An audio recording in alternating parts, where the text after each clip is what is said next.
Godina Harargee lixaa aanaalee gammoojjii hanqinni roobaa olaanaa ta'eef saaxilamuu isaaniitiin uummanni rakkoo hammaataa keessatti kufee jiraachuun ibsame. Maddi keenya magaalaa Ciroorraa odeessanuuf qodan akka jedhanitti godina Harargee lixaatti aanaaleen naannoo gammoojjummaan heddummaatutti argaman kanneen akka aanaa Hawwii Guddinaa, Daaroo Labuu, Bookee Guddoo fi Bookee Xiqqootti roobni yeroo dheeraaf osoo hin roobiin turuu isaatiin hongee mudateen uummanni rakkoo hammaataaf saaxilameera. Margii fi wantoonni biroon nyaata beelladootaaf oolan dhabamuu isaaniitiin loon, gaalonni, re'oonnii fi hoolonni uummanni horsiifachuun jiruuf jireenya isaatiin gaggeeffatu jalaa dhumuu ibsanii jiru. Aanaalee toora lafa gammoojjiitti argaman kanneen keessatti boqqolloo fi mishingaa malee oomishni qonnaa biroon akka hin oomishamnes himanii kan uummanni ooyiruurraa facaafate sababuma hongeetiin ooyiruurratti gubachaa jiraachuu maddi raadiyoonii Dirree Shaggar kun himaniiru. Keessumaa aanaa Hawwii Guddinaa keessatti sababa hongeen daran hammaateef ooyiruu keessatti gubatee manca'uu ibsan. Uummanni aanaalee kanneen keessa jiraatu rakkoo hammaataa keessatti kufee jiraachuu kan himan maddi keenya beelladoonni jalaa dhumuu fi midhaan ooyiruu keessatti jalaa goguun abdii isaanii egeree dukkaneessuu isaatiin uummanni yaaddoo hamaa keessatti akka argamuu fi gargaarsi hatattamaas akka isaan barbaachisu raadiyoonii Dirree Shaggaritti himaniiru. Godinaalee Oromiyaa toora lafa gammoojjiitti argaman hedduu keessatti sababa hanqina roobaatiin bonni dheeratee lubbuu beelladootaa galaafachuu maddiitti sadarkaa lubbuu namaa gaaga'urra ga'ullee raadiyooniin Dirree Shaggar gabaasaa tureera. Keessumaa aanaalee godina Booranaa, Gujii, Gujii Lixaa, Baalee fi Shawaa Bahaa, aanaa Fantaallee fi Boosat keessatti hongeen hammaachuu isaatiin miidhaa gurguddaa uummatarraan ga'aa akka turee fi godina Baalee keessatti uummanni aanaalee lafa gammoojjii keessa jiraatu garmalee miidhamaa akka jiruu fi gargaarsa lubbuu baraarsuu akka barbaadu raadiyoonii Dirree Shaggar gabaasaa turuunsaa kan yaadatamu ta'uu wabii waaqotu gabaase.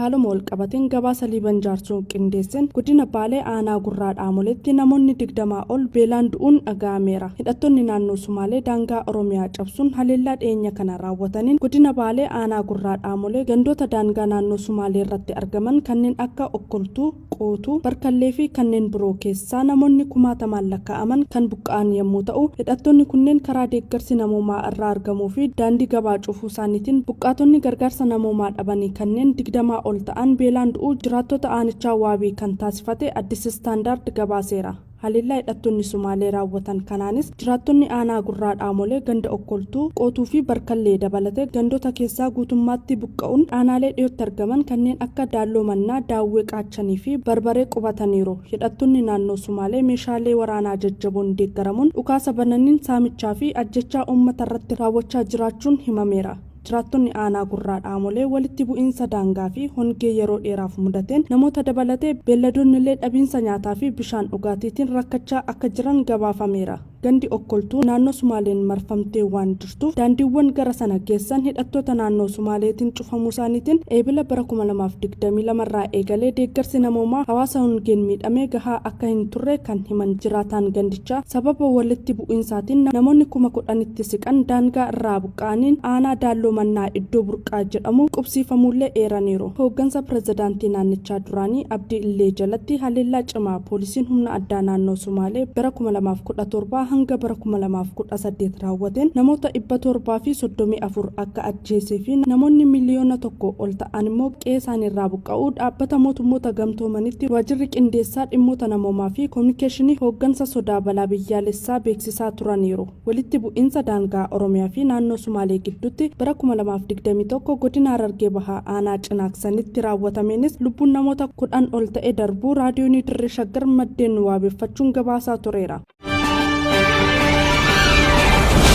Qondaaltonni adda bilisummaa Oromoo qajeelcha poolisii magaalaa Burraayyuu keessatti hidhamanii argaman bilisaan akka gadhiifamaniif manni murtii aanaa sadaffaa Burraayyuu murtii dabarsuun dhaga'ame. Maatii qondaaltota ABO kanneen keessaa namni tokko raadiyoonii Dirree Shaggaritti akka himanitti qondaalonni ABO mana hidhaa qajeelcha poolisii magaalaa Burraayyuutti argaman yeroo arfaffaaf mana murtii osoo hin dhiyaatiin hafanis dhaddacha adoolessa 18 bara 2022 ooleen manni murtii aanaa Burraayyuu sadaffaa qondaalonni ABO kunneen mana hidhaarraa bilisaan akka gadhiifaman ajjeefaman murtii dabarsuu ibsanii jiru. Haa ta'u malee hanga gabaasni kun qindaa'utti ajajni mana murtii hojiitti hiikamuu dhabee osoo hin hiikamin qajeelcha poolisii magaalaa Burraayyuu keessatti hidhaarratti akka argaman dubbatu. Qondaalota adda bilisummaa Oromoo mana hidhaatti argaman keessaa Jaal Abdii Raggaasaa erga hidhamanii waggaa 3 guutuuf akka jiran kan himan maddeen keenya. Qondaaltonni kaanis ajjeefamuu aartist Haacaaluu Hundeessaa hordofuun waan hidhamaniif waggoota 2 guutuu badii tokko malee haqa dhabanii mana hidhaatti dararamaa akka jiran ibsaniiru. Qondaaltota kanneen kallattiin ajjeesuu dadhabnaan alkallattiidhaan mannee dhukkubaa ta'anii lubbuun isaanii akka darbuuf mana yaalaa dhorkuun dararaa turullee maddi keenya yaadachiisaniiru. Yeroo odeessa kanaan nuuf qoodaa jiranittillee hooggantoota ABO kanneen keessaa Daawit Abdataa dhukkubsatee buufata fayyaa magaalaa Burraayyuu geeffame. Ogeessonni buufata fayyichaa hospitaala biraatti akka yaalamu ajaja barreessanii fi qajeelcha poolisii bulchiinsa magaalaa Burraayyuu dhorkusaatiin haalli fayyaa isaa rakkoo hammaataa keessa akka jiru ibsaniiru. Mootummaan Bilxiginnaa dantaa siyaasaa fi jaalala aangoof qabu dhugoonfachuuf qondaalota ABO kanneen mana hidhaatti ukkaamsuun rakkoo fayyaa fi xiinsammuutiif saaxilamuu maddi keenya ibsaniiru. Mootummaan Bilxiginnaa hooggantoota jaarmiyaalee siyaasaa Oromoo hidhee filannoo sobaa gaggeessuun qofaasaa dorgomee qofaasaa erga darbeen booda hooggantoota kaan gadi dhiisee kaan immoo mana hidhaatti hambise jechuun shira mootummaa Bilxiginnaa kana balaaleffataniiru. Inumaayyuu qaanii tokko malee hooggantoota ABO mana hidhaa jiran hidheenu miti qaama hidhees hin beeknu jechuun shira bara OPDO hojjechaa turan bara Bilxiginnaas irra deebi'uun shira xaxxootaa fi kijibdoota akka ta'an mirkaneessuun isaanii rogeeyyii siyaasaa garaagaraatiin ibsamaa turu raadiyoonii Dirree Shaggar gabaasaa ture.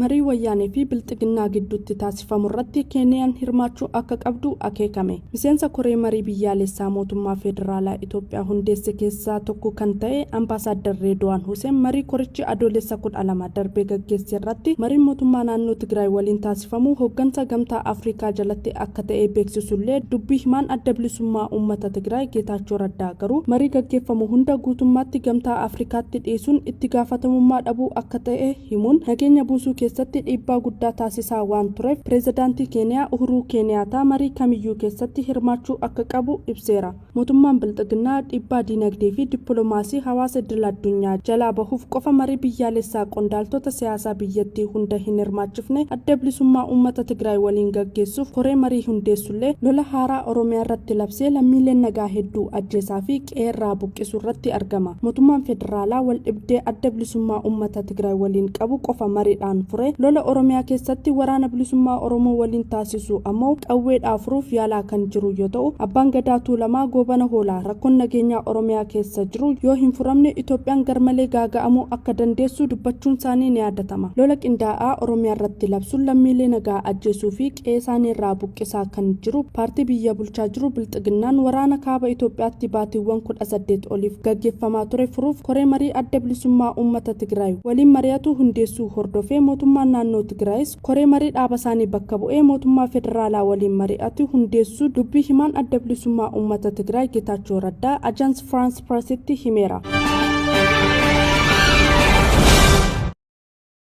Miseensa koree marii biyyaalessaa mootummaa federaalaa Itoophiyaa hundeesse keessaa tokko kan ta'e Ambaasaadder Reedwaan Huseen marii korichi adoolessa 12 darbee gaggeesse irratti marii mootummaa naannoo Tigraay waliin taasifamu hooggansa gamtaa Afrikaa jalatti akka ta'e beeksisullee dubbii himaan adda bilisummaa uummata Tigraay Geetaachoo Raddaa garuu marii gaggeeffamu hunda guutummaatti gamtaa Afrikaatti dhiisuun itti gaafatamummaa dhabuu akka ta'e himuun nageenya buusuu keessatti dhiibbaa guddaa taasisaa waan tureef pireezidaantii Keeniyaa Uhuruu Keeniyaataa marii kamiyyuu keessatti hirmaachuu akka qabu ibseera. Mootummaan Bilxiginnaa dhiibbaa diinagdee fi dippiloomaasii hawaasa idil addunyaa jalaa bahuuf qofa marii biyyaalessaa qondaaltota siyaasaa biyyattii hunda hin hirmaachifne adda bilisummaa uummata Tigraay waliin gaggeessuuf koree marii hundeessullee lola haaraa Oromiyaa irratti labsee lammiileen nagaa hedduu ajjeesaa fi qeerraa buqqisuu irratti argama. Mootummaan federaalaa wal dhibdee adda bilisummaa uummata Tigraay waliin qabu qofa mariidhaan fure lola Oromiyaa keessatti waraana bilisummaa Oromoo waliin taasisu ammoo qawweedhaan furuuf yaalaa kan jiru yoo ta'u abbaan gadaa Tuulamaa Goobana Hoolaa rakkoon nageenyaa Oromiyaa keessa jiru yoo hin furamne Itoophiyaan garmalee gaaga'amuu akka dandeessu dubbachuun isaanii ni yaadatama. Lola qindaa'aa Oromiyaa irratti labsuun lammiilee nagaa ajjeesuu fi qe'ee isaanii irraa buqqisaa kan jiru paartii biyya bulchaa jiru Bilxiginnaan waraana kaaba Itoophiyaatti baatiiwwan 18 oliif gaggeeffamaa ture furuuf koree marii adda bilisummaa uummata Tigraay waliin mari'atu hundeessuu hordofee mootummaan naannoo Tigraayis koree marii dhaaba isaanii bakka bu'ee mootummaa federaalaa waliin mari'atu hundeessuu dubbii himaan adda bilisummaa uummata Tigraay Geetaachoo Raddaa Ajaans Firaans Piresitti himeera.